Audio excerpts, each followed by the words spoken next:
Community members traveled through the North Penn School District's rich history on the first ever Bus to the Past.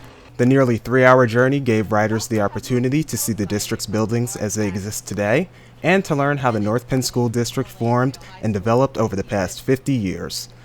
A big highlight of the experience were the tour guides on hand for the ride.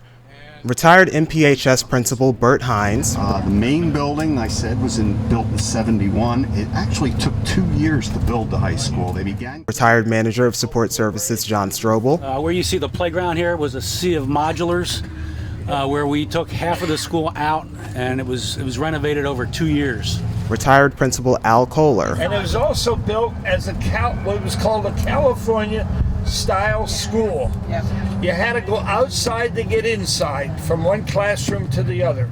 Retired assistant superintendent Don Venema. Of course, it was the former Lansdale High School, then became North Penn High School in '55, and we moved to the new high school in '71. And retired teacher and current member of the Lansdale Historical Society, Pat Riker, shared their vast knowledge and stories of North Penn from their experiences over the last 50 years. 3 schools in Lansdale at the time were Oak Park, York Avenue, and Line Street after Green Street was torn down. And the teachers often circulated among those schools, and so did the kids from Line Lexington were often placed in wherever there was room for them, in school to school, year to year.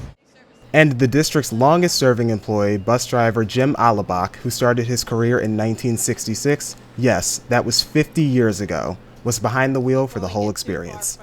The Bus to the Past tour started at Penndale Middle School, then traveled throughout the district, driving by all 18 of our currently operating schools, where staff and students greeted the bus as it passed by.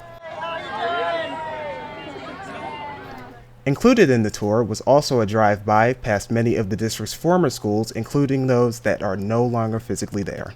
Just up here on the left at the Walgreens is where J. Henry Speck School once stood, just past the beautiful bridge into Copesville. It actually sat back much further than the Walgreens does.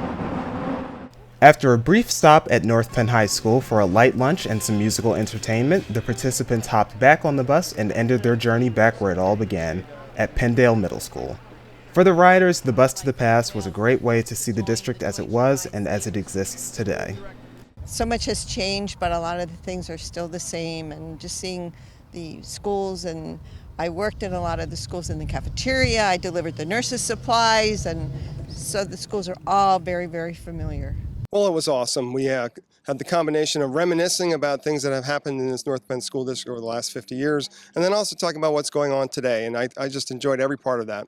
You know, one of my favorite parts was having Pat from the Historical Society here, because, you know, I've leafed through a lot of our files and I know a lot about the history of our schools, but I don't know why the history of our schools happened and the threads of this community that built us, and her stories about the one-room schoolhouses and what a neighborhood looked like, you know, why it was established the way it was, especially the Oak Park, and it was supposed to be a mansion and now it's a neighborhood. I just loved those, because without these communities, we wouldn't be North Penn. And who knows what the next 50 years will hold for the North Penn School District? Only time will tell. I truly hope that there are some of those people around 50 years from now that would do the same thing in a greater fashion, perhaps, just making it all well worthwhile. Reporting for North Penn News, I'm Quadri Fletcher.